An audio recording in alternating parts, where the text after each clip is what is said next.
If you haven't watched episode 3 yet, don't watch this. Spoiler alert! Good.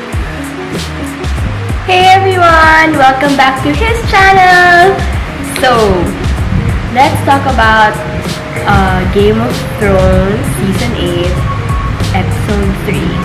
The long night. It was that long. And it was so dark. It was so dark, I couldn't see a thing. Literally. I thought it was only me who couldn't really watch properly, but then apparently it was really dark. I mean, they made it really dark, so it was part of it. So, I yeah. have to thank Melisandre for lighting up Winterfell. Because without her, I wouldn't be able to see what was happening with the Unsullied, the Dothrakis, and basically, I wouldn't be able to see the battle. If it weren't for her. So, Lighting up, yeah. Thank you, Melisandre, and thank you, the Lord of Light. Good job. You guys did your work. The war itself. Everything was happening so fast during that time. So, you somehow had to keep up with what was happening the whole episode because things were happening left and right. So, you have to be on it so you won't miss anything. What made it more difficult was that, yeah, the lighting of the episode is quite dark. So that in itself was kind of hard already to see. But in terms of the war, I can't really pinpoint a specific instance that really stood out because each instance was quite really related to one another. So you can't really, unless it's the ending already, you can't really see what stood out during that fight. They didn't really strategize well. I don't know. The build up to this episode was so intense. Yeah, they were comparing it to the Battle of Helm's Deep of Lord of the Rings, which was spectacular. And they were saying that it's the longest battle sequence that they did. They filmed for 55 nights, so on and so forth. But after the episode, when it ended, when I think about it, it kind of felt flat. Like, it wasn't as painful as I expected, because I was expecting for a shit ton of people to die, most especially the ones that I like. So I was mentally, emotionally prepared for that. So yeah, not a lot of people. Yeah, because being the longest episode of this season, I guess most fans expected more drama or like more twists, more revelations basing from this episode, since this is the longest episode of the season, the last season. So this somehow should be the climax of the whole series in general. So maybe I guess that's one point why some fans were like quite underwhelmed. Not disappointed, but underwhelmed. I think the episode started well in terms of like the Dothraki warriors, with Melisandre lighting up their swords and them charging away. Yeah, because that scene was crazy. That was crazy. Yeah, because if you remember from the finale of the previous season, we were all hanging on how would there be a possible way to defeat the White Walkers. Yeah. Seeing that aerial battle in the sky, it somehow reminded me of the other TV shows or movies we had back then, which had like that type of how do you say that, action. Since we have mythical creatures going at each other with humans in their control, so it's been quite a while, I guess, that we were able to witness some kind of that type of action in a TV series. So yeah, it was quite different. I actually liked it. If I was able to see more of it, I would have loved it. There were just some instances where I couldn't tell which dragon was which. Yeah, that was one. Yeah. Like, who is this? Who is this? Is this Danny or John or the Night King? I don't know. I couldn't tell them apart because it was so dark. The most easy to distinguish was Viserion.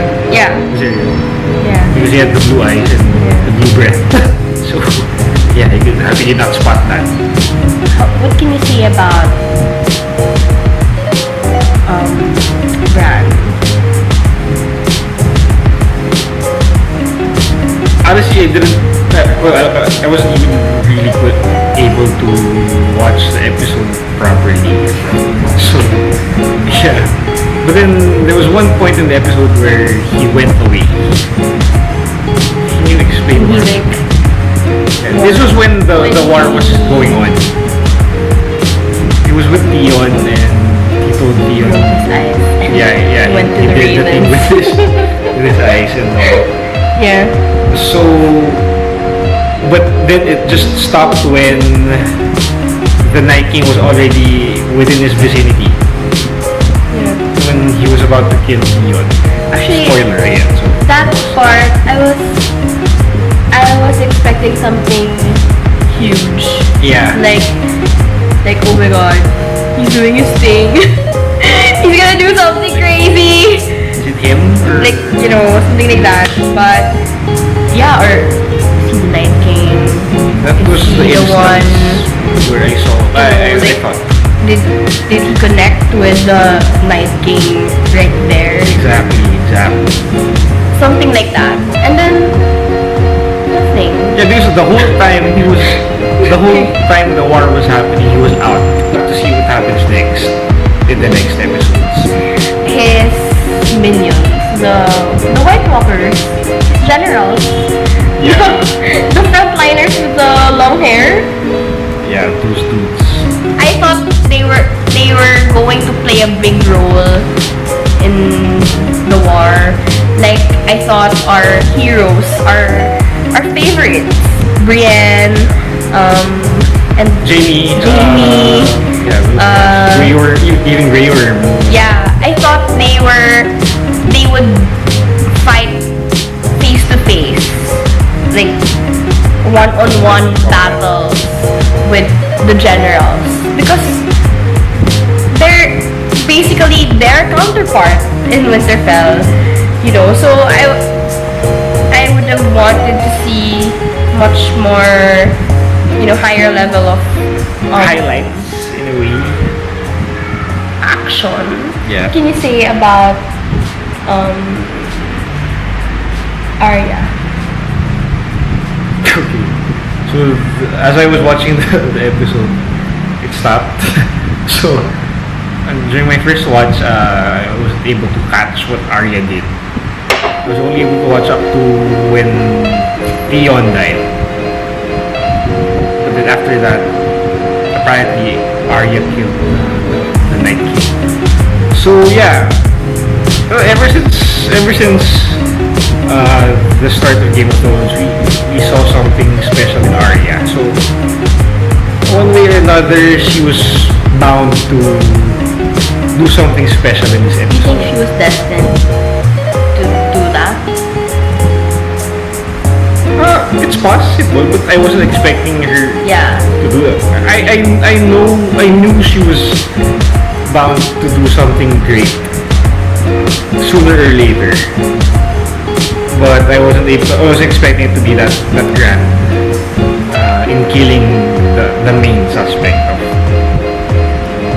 humanity. So yeah, of course, Arya's Arya, and she's living up to her name. Arya is the bomb. She's the queen. She should be the queen. Yeah. She should be the queen. Like the big question mark. Exactly. Where did she jump Yeah. from? I don't know. But you know, honestly, when I saw that part,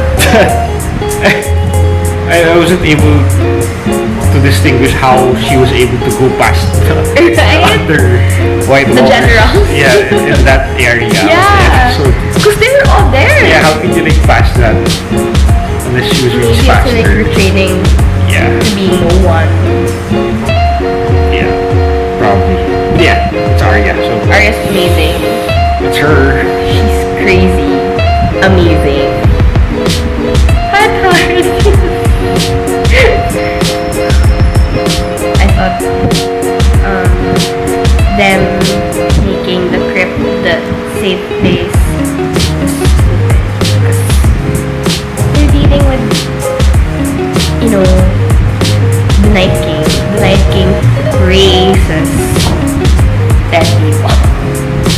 So, Yeah. like, oh, the Night King's coming. Let's put all of you in the crypt. Like, what? The crypt is full of dead people. So, yeah, when, you know, the Night King did his, like that, John. yeah, and then everybody else, the dead, came back to life. It's like, see, this is what I was talking about. It was when Theon was guarding Bran. So he was with the, what do you call them? His friends from the Iron Islands. And they were carrying bows and arrows. So why? But they were just in flat land by the Godswood tree. So, like, why would you use archers to defend for near combat? What do you think would they use? Swords. Swords, if they would be here already, they would be super near. If they're like there, a bit like farther, there's like a bit of distance between them, you can easily kill them. You don't have to be near them to kill them. But see what happened? They ran out of arrows. So what do you do now? You use the freaking bow to kill people. So why? I don't know. No, that's fine. That's fine. Not that painful moments for me on this episode. The ones who died weren't really the ones we were expecting to die. So it was on that note, it was okay for me to the characters that died. Actually, I was expecting Theon to die, but you know that's his redemption arc, so it wasn't as painful. But I think Jorah's death was a bit like still not as painful. But Lyanna Mormont's death for me was like, baby, she's cool.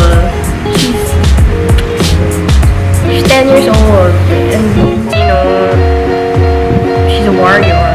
So my top two bets to die first were Brienne and Grey Worm. same. What do you expect? What do you expect in the next episode? Okay, so